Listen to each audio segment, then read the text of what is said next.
suminė darbo laiko apskaita yra darbo laiko apskaičiavimo būdas, kai darbuotojas nustatytas darbo valandas išdirba per apskaitinį laikotarpį neviršijantį 3 mėnesių. Tam tikrais atvejais laikotarpis gali trukti net iki 12 paeiliui einančių mėnesių. Pavyzdžiui, per Liepą, rugpjūtį ir rugsėjį darbuotojas atitinkamai turėtų išdirbti 183, 167 ir 168 valandas. Taikant 3 mėnesių suminę darbo laiko apskaitą, darbuotojo darbo valandos gali būti paskirstytos per kelis mėnesius. Pavyzdžiui, Liepą dirbama 170 valandų, rugpjūtį 185, o rugsėjį 163 valandos.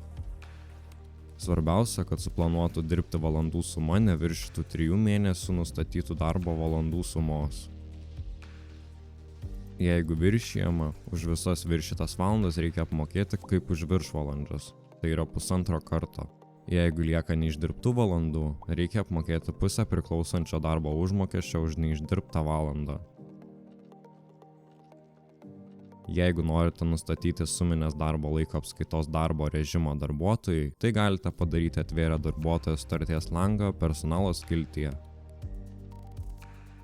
Eilutėje, kurioje nurodytos darbuotojo pareigos, atverkite papildomus veiksmus ir pasirinkite redaguoti sutartį. Langelyje darbo laiko režimas aktyvuokite suminės darbo laiko apskaitos režimą, pažymėdami šalia esančią varnelę. Apskaitos periodą nustatykite 3 mėnesių trukmės, o periodo pradžiai parinkite pirmąjį metų mėnesį sausį.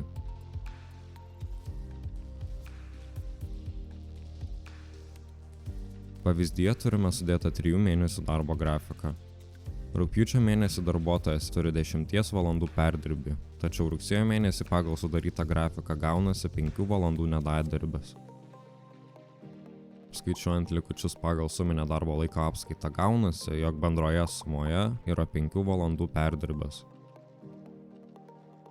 Kad matytume šiuos skaičiavimus iš karto sudarant grafiką, atverkite grafiko nustatymų sąrašą darbo grafiko lange.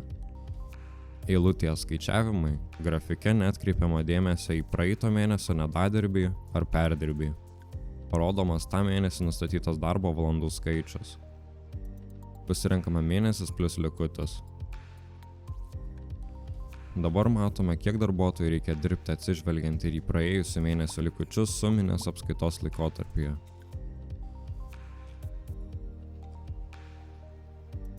Išsamesnę informaciją apie darbo laiko likučius galite rasti paspaudę darbuotojo kortelę ir paspaudę mygtuką darbo laiko suvestinė.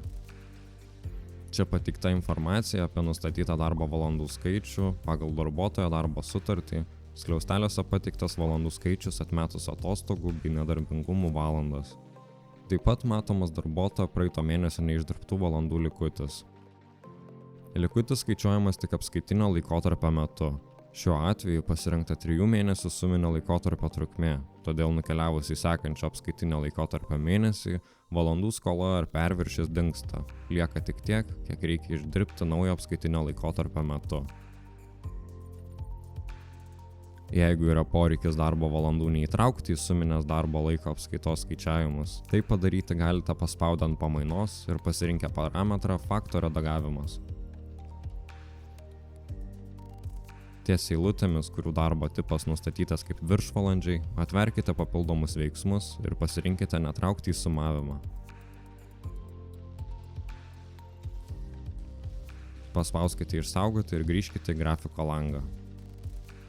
Darbuotojo kortelėje ties suplanuotomis darbo valandomis atsirado +4. Tai žymi 4 neįtraukiamas į suminės apskaitos skaičiavimus darbo valandas.